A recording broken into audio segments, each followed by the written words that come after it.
So now we will discuss each section of IMRaD in IMRaD order to show you the logic of a research article.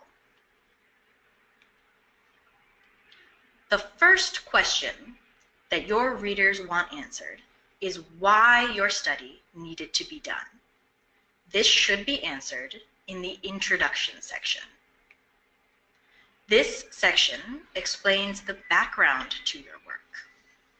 It justifies the importance, the research problem, and context and logic for your current study. Not only that, but it highlights why your study is relevant and academically sound in its approach and design. Furthermore, it gives enough information for the reader to understand your manuscript. Additionally, sometimes the introduction can end with a preview of the findings and an overview of the main text. This small section can serve as a table of contents almost, to let the reader know what will be presented in each of the following sections. This can be suitable for further guidance for the reader throughout your research argument.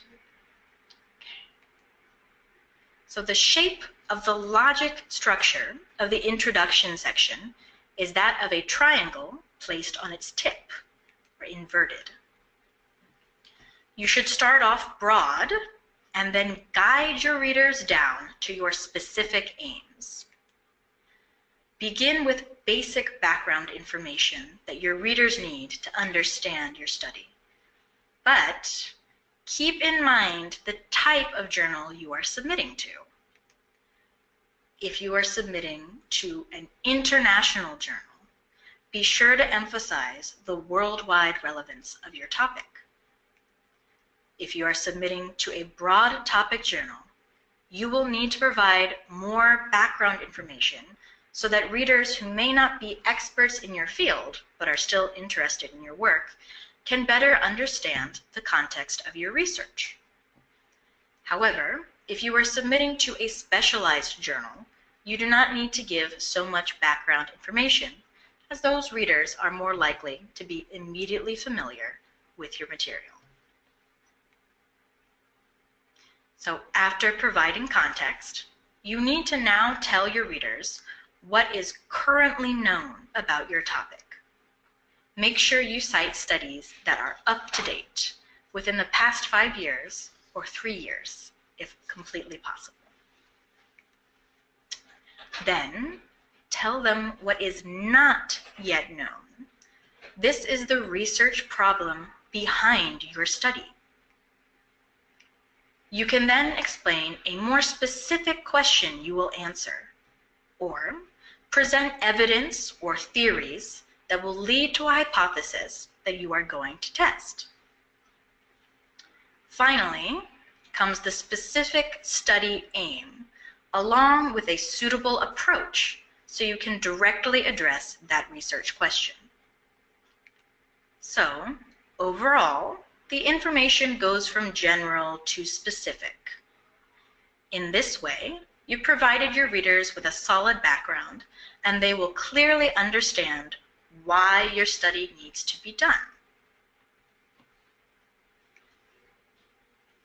For the problem statement in your introduction, you need to say if there is a controversy, new problem in the field, an incompletely solved problem, or a gap in the existing literature.